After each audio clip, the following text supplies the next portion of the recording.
everybody, it's Bryan, and you are listening to the Course Building Secrets podcast. Whether you're a coach or a CEO, the success of your team and clients is based on your ability to deliver a consistent experience and guide them on the fastest path to results. This podcast will give you practical, real-life tips that you can use today to build your online experiences that get results and create raving fans. Why?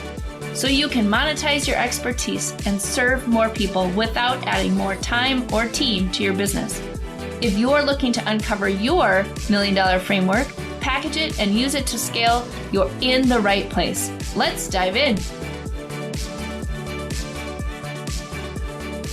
Hey, everybody. So happy to be with our special guest today, Kelly Altman. And Kelly Altman is a client, a friend, and she has been on this journey for a while. So I'm excited to bring her into the podcast today so she can give you some course building tips and secrets and some super cool, maybe mindset tricks that will help you as you are moving forward. So with that, Kelly, welcome to the show. We're excited that you are here. Why don't you tell us just a little bit about yourself and your business and what you've been up to? Yeah, thanks. Thanks, Tara, for having me. I am excited to be here. I listen to your podcast all the time, as you know, and every time that I do, I learn new things, things that I should be doing, things that I have seen and implemented, and all of those things, because you have been crucial to my success in bringing our businesses online. And so a little bit about me, a little bit about my background is that first, I was a personal trainer, then turned gym owner, and we started our business about 12 years ago. And as you can see, if you're watching the video, we have a physical gym, so a physical location where we've been running group training for the past 12 years. And in addition to that, about 5 years ago, I also became a health coach for women primarily, just looking to live their best life, looking to kind of put themselves on the top of their to-do list. And if not the very top every single day, at least somewhere on their to-do list so that they could take really good care of themselves and live a happier, healthier life.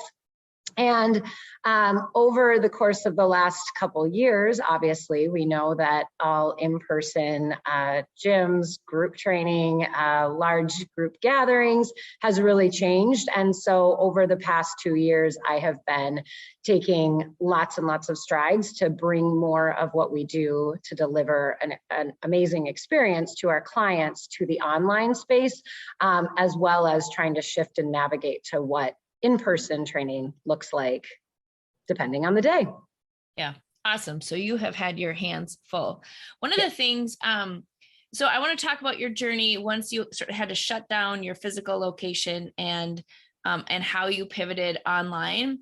But before I do that, I want to just cover one thing that you may actually have even forgotten, is that before all of that happened, when you started the health coaching business, you were starting to design kind of a framework and an approach for how you were helping women that didn't really, that wasn't limited by geography, right? Your gym location is really like you have people who are in just your area who are coming into the gym. So you actually went through that transition for the first time when you started health coaching, and it wasn't, you didn't have to keep the model where it was only just people in your area. So you started down that road of, creating here's my approach, here's the way that I want to teach it. And you went down that path of starting to create an online kind of presence at that time, even before you were forced to, which we're going to get into as we keep talking.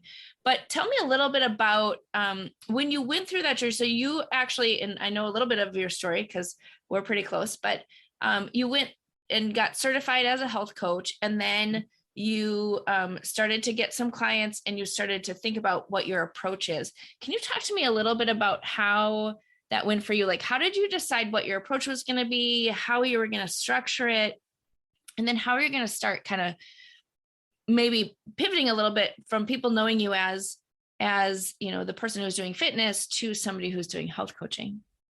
Yeah, absolutely. I think that kind of with everything, I mean, it has been that journey, right, of trial and error, of learning what I heard from my clients, right, doing a lot of outreach and realizing, asking questions of the people that I knew I wanted to serve. And I would say for me, one of the huge things about why I wanted to become a health coach is because all the time in the gym, the people that were coming to me were saying, I know what to do, I just am not doing it. And so I think that that can go even over to business. I mean, in any sort of thing that you're trying to make change on, there are so many times that we know a lot. We just have to do the work, and we feel a little bit crazy in our own minds and in our lives if we are not in alignment with what we know we want, and we just are not making progress towards it and not doing it. And so I really wanted to just work more with people beyond just the exercise portion, because I really knew that it was about lifestyle. It was about the way that they're thinking, the way that they're eating, the way that they're moving, the way that they're sleeping, the way that they're, did I say thinking? Because I could just keep saying, it's the way that they're thinking. It's all about the way that they're thinking, right? And so as I started to develop that framework for being a health coach, I just started to hear the same things over and over again. And I started to think, boy, this is so much more than what I was delivering when we were just focusing on giving our clients nutrition programs. Because while everybody has, some uniqueness in their lifestyle and their journey, we're all very, very similar. And that kind of started to go into what works for one person can be shifted and adjusted a little, but boy, we all kind of are coming up against the same things. Mm-hmm. Mm-hmm.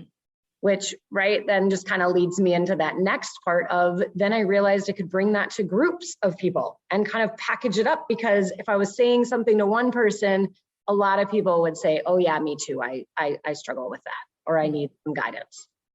And were you surprised at all by sort of what started to happen when you were doing that? Is it then people in your group started connecting with each other?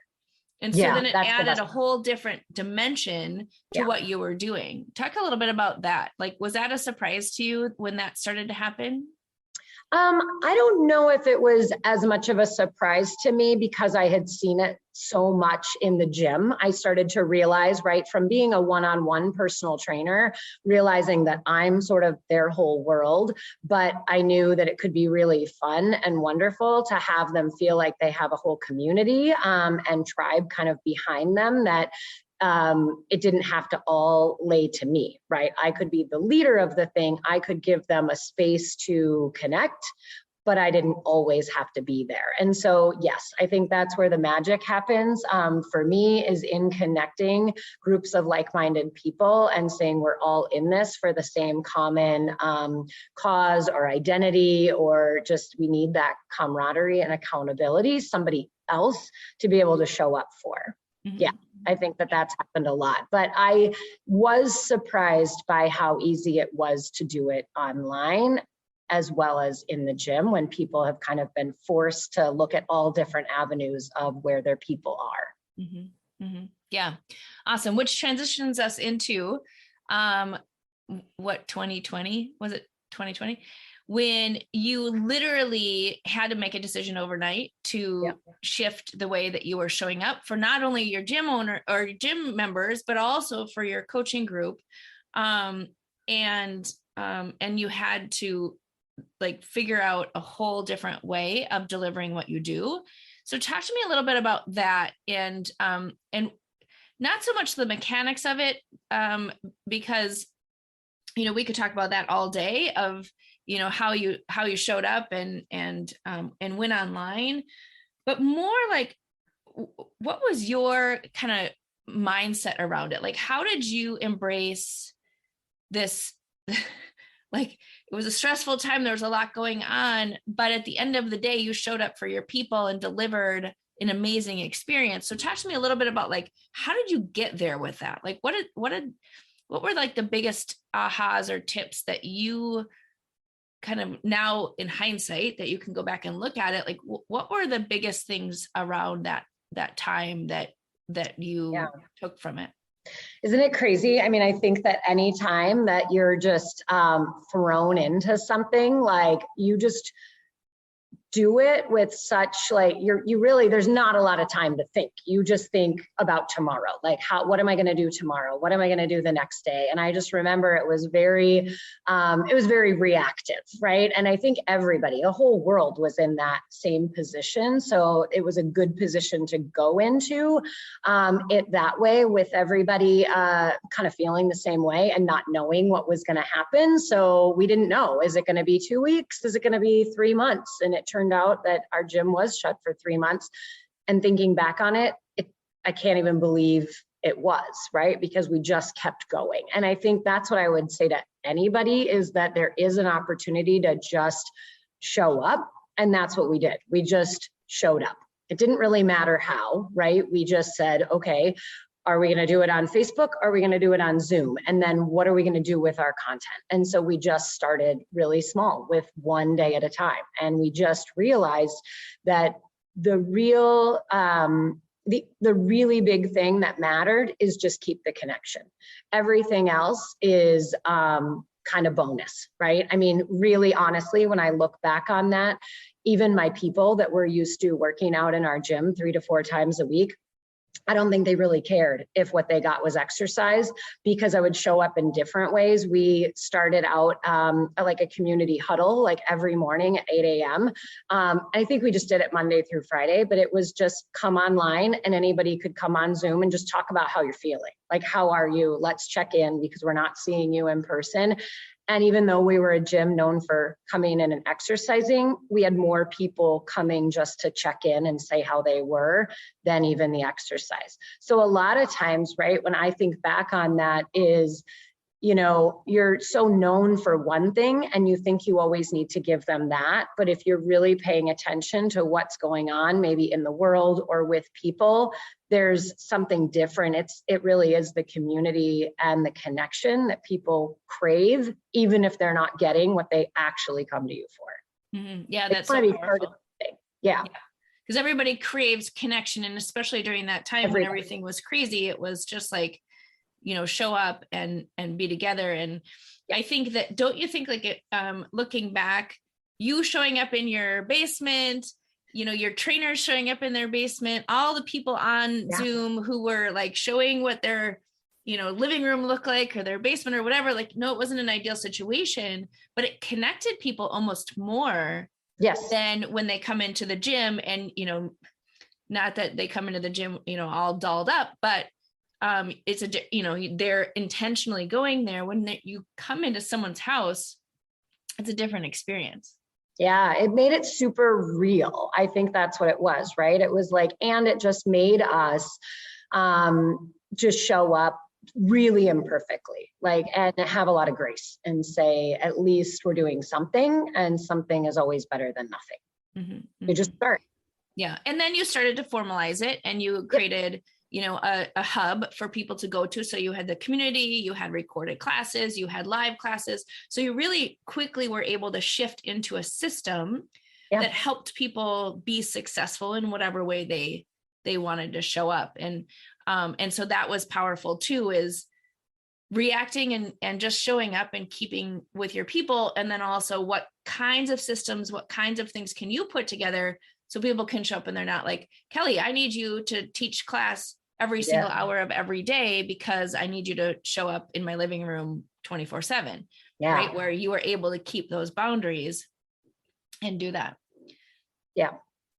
Very cool. Awesome. So when you look at where you are now, or where you're headed, where are you with all of this transition that's happened? And now that the gym is back open, are you keeping some of those lessons learned to stay online, to stay connected in different ways, to grow your coaching beyond the kind of local geography? What's next for you?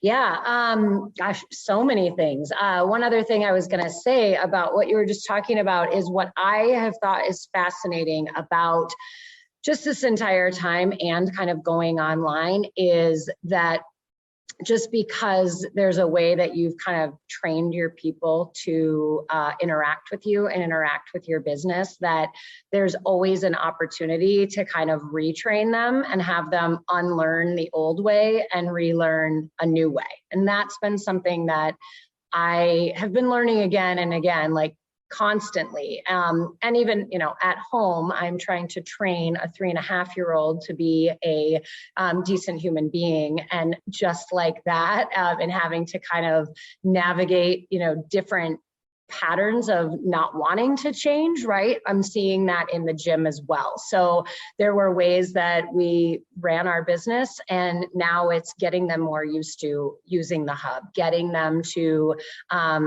navigate workouts and see that that's an option when maybe we don't have a class or when they're traveling or all different things. And so that's been one of the coolest things about having the technology, is seeing how to just retrain people to think about exactly what you said, not maybe needing me all the time, but being able to put their own tools in place to say, this is where I go, this is what I do, this is what I have access to all the time, and not forget about it.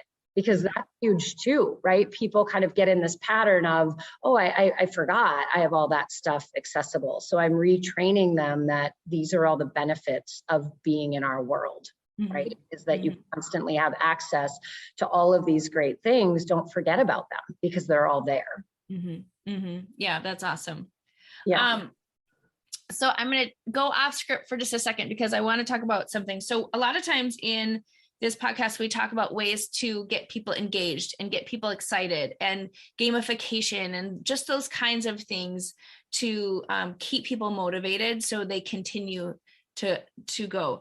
One of the things that that was in your online program when you shifted everything online was you were able to do daily actions or daily accountability. And you had one member who was all in on that, tracking every single thing. So a lot of times, we talk about, what's happening like with your Apple Watch or whatever. So you do a workout and it tracks it, or you don't do a workout and it says, wait a minute, you're kind of off. But this member took it to the nth degree. Talk to me a little bit about that, because I think that it helped. From your perspective, we had automated all of that. So from your perspective, it was great, but a little bit over the top, right?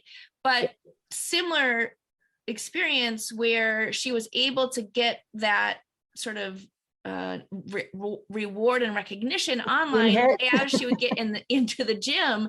So tell me a little bit about how that worked, and having that as an option. Do you think that it affected your people's ability to complete a program online, or do you think that what were the big things with that? Yeah, well, and I have learned too. I mean, I think that there's different levels. Back when we first did that, we didn't have as much automation. I can see how when there's more automation built in, and that's obviously something I learned from kind of running that first one, was the beta. And absolutely 100%, there are those people that you give them a challenge and they want to do it to the letter, right? And they got so excited to see every single one.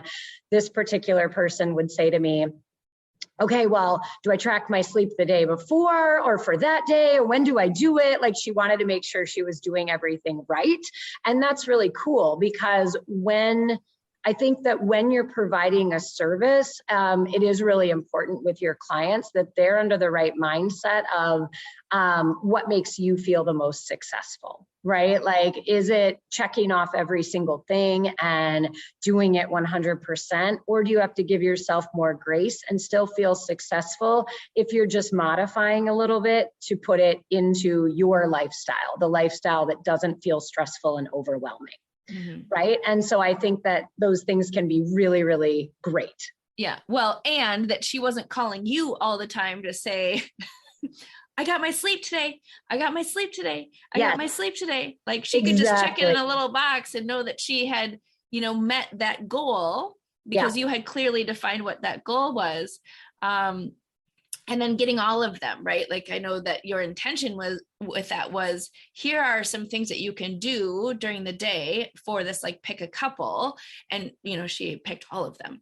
But I think it's such a good lesson, like you were saying, is that people want to, you're going to have the people who want to do it by the letter and follow all the things, and the people who are going to do it a little bit differently. And the automation allows that to happen without you having to be the one to manage all of that, all of those conversations. So it frees you up to have a little bit more time. Yeah, absolutely. I love that example, just because I think that so often we think, well, is anyone using our automation? Is anyone using the things that we're putting out there? And it's always fun to have that person who challenges all of that, because you're like, oh, well, yeah, I mean, it should be for the day before, or it should be the day of, like, kind of making those decisions. So awesome. All right. So what is your best advice or tip for someone who is trying to get started in either moving their business online or creating an online experience or a course or whatever it is that they're trying to do? Like, what's your best advice for them? My best advice is to just start and don't get into the weeds too much, that something is better than nothing, right? Because I can have that tendency to want everything to look a certain way and be super polished, and think about, is my video perfect? Do I have to look amazing on camera? Do I have to say it completely scripted? All of those things. And those, it doesn't have to be for forever. It can just be good for right now, and really good for right now. I mean, as you know, we have a 30-day Restore Your Core course inside of our online hub, and it's an amazing program. Like, the best restorative core program that I've done it for myself. I have healed many, many clients. I've known my sister who had 3 C-sections and couldn't even engage any of her core muscles, got completely fixed through that program. But the entire program is filmed from Facebook Live videos that my husband and I did while my 13-year-old filmed us. And sometimes a dog runs in, and sometimes a kid runs in. And are the videos perfect? No. But is the content absolutely top notch? Because we know what we're talking about, and our members can go in and they can click through and do 30 days in a row of a 6-minute video, and it's great. And so it's good for right now, because we have 4 children and we run a couple businesses and we're busy serving our clients. And so if we can put something in that lives on, and these have been there for 1.5 years, and it's something that we aspire to get it to maybe be a little bit more professional. But again, building out our hub will take time, and it's good enough for now. So I would always just say getting your message in a place, right? Just like a podcast, it's all of your expertise just out there that people can consume. And that's the best part. Yep. Take imperfect action, because it's not going to do any good if it's just sitting in Dropbox, or it's just sitting in your head. It's not going to do any good. You have to get it out. Yep. That's great advice. Yeah. Awesome. So what is one super cool technique or thing you do in your program to create an experience for your people? One super cool thing we do. I would just say it's probably, the interactions of just reminding them what's there right now, right? Because, our community, we go in and we've got discussion boards and ways that we can, engage within the hub, especially when we're doing a program. But I think that some of just the neat automation tools, like for us, we have lots of recorded workouts in there, extra programming, recipes, things like that. So it's kind of drawing people back in to say, this is what's here, this is what you have access to. And it just kind of keeps bringing them back, right? And I feel like for whatever reason in this day and age, we just forget what's available to us. And sometimes we forget, right? As a health and mindset coach, I always ask my clients, what's the one thing you know that works that you're just forgetting? You're forgetting it because we're bombarded with so many other things. So it's the reminders, right? The reminders that this is who you are, this is what you want, this is what you're a part of, and we just have to stay front of mind. Yep. For people. That's cool. And I think that one of the cool things that you guys do is like if somebody's going on vacation, it's like the daily reminders, but it's also like the reminder, like, hey, go do the workouts. Now you have access to them while you're on vacation. Yeah. And the other cool thing is that, I mean, for us right now, we still are offering an online live experience. So we still have one workout per day that people can just join us live on Zoom for that connection. You know, I mean, I think sometimes those recorded workouts can work for people for a little while, but they also really want that like hello and feeling like I'm going to go at this exact time, because if I don't, then I don't get that hello from somebody live. And so that's been really cool to watch people say, like, they'll log in to a certain time when they're off traveling, because that works best for them. Yeah, super cool. Yeah. Awesome. So I know this is going to be your favorite question. So I ask all of my guests, so as a busy mom, wife, and business owner, I'm always curious to what habits and routines other people have set up that helps them achieve success. What key habits do you want to share with our listeners around that today?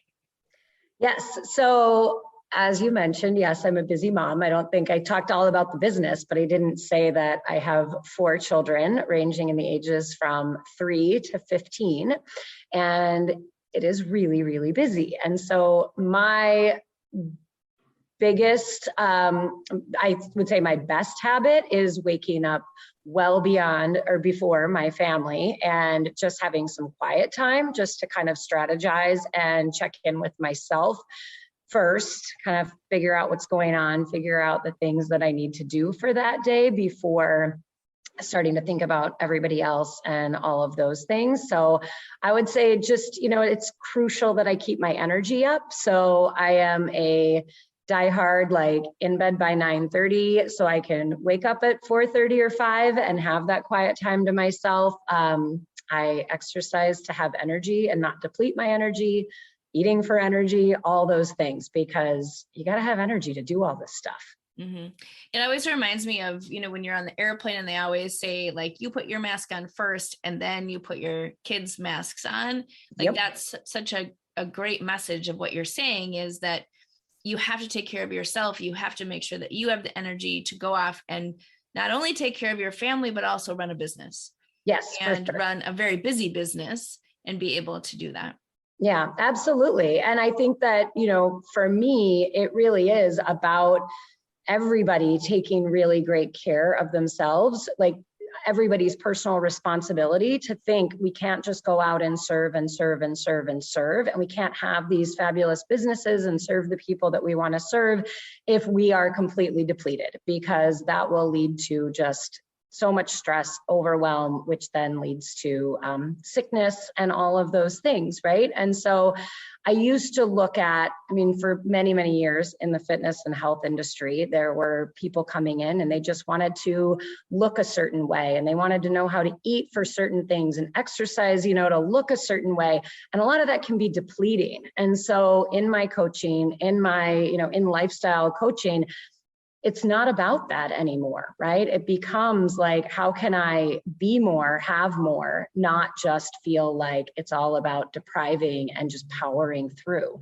We need to have that energy. We want to be those people. So focus on how are you feeling about all the things that you're doing. And then it's all just kind of magic from there if you can get your habits in line. Yeah, awesome. Very cool. So tell me about one book, resource, tool, anything that you can give to our listeners that's one of your favorites that helps you, you know, keep that energy up, have those habits, or, you know, how you use, you know, what you've had to run your business or connect with your people. Like, what are your favorite tools and books and resources? So books that I've read that have kind of inspired me the most, or I would say my two favorites.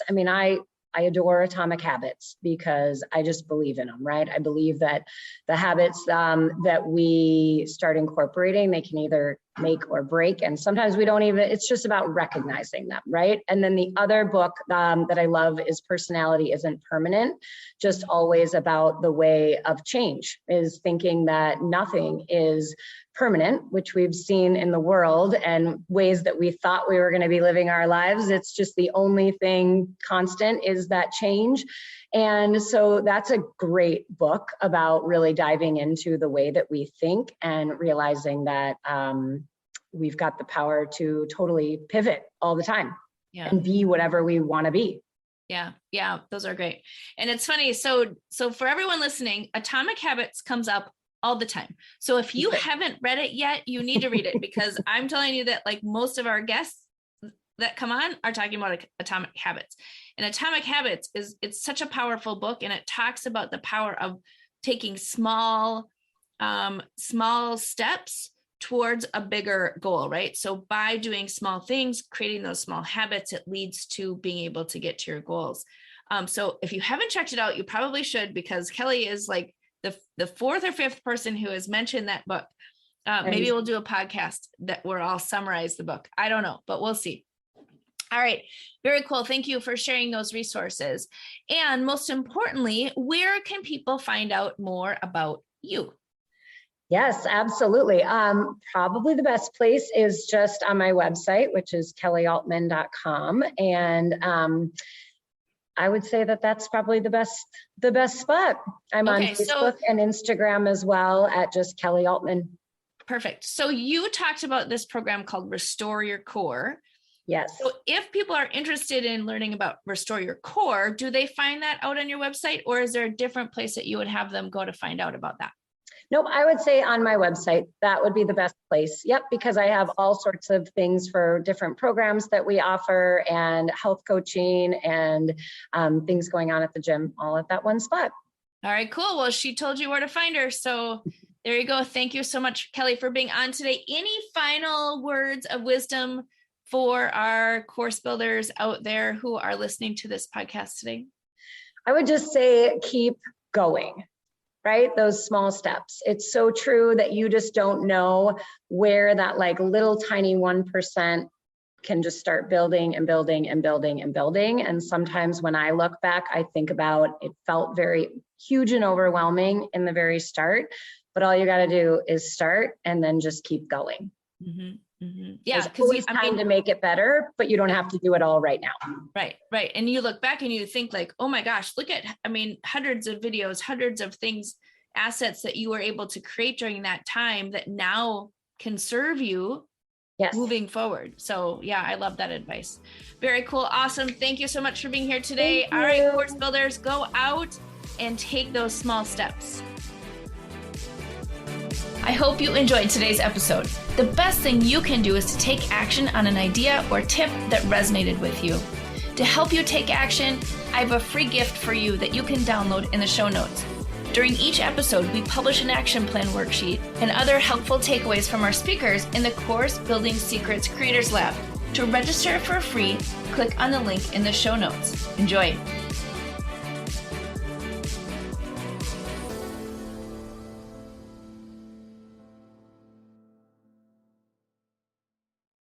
Hey everybody, are you a business owner ready to streamline and scale your business? Imagine solving the biggest business challenges with clarity, a strategy, and a clear plan. Hey, I'm Bryan, and I want to invite you to take the first step towards transforming your business with a free 30-minute discovery call. This call is an opportunity to discuss your goals, identify key challenges, and learn how my mentorship program can help you achieve the success you're aiming for. In just a half hour, we'll explore how you can scale your business by enhancing your authority strategy, engagement strategy, and retention strategy. You'll get personalized advice and a clear path forward. Ready to take the first step? Click on the link below that's in the show notes to book your free discovery call now. I hope to talk to you soon.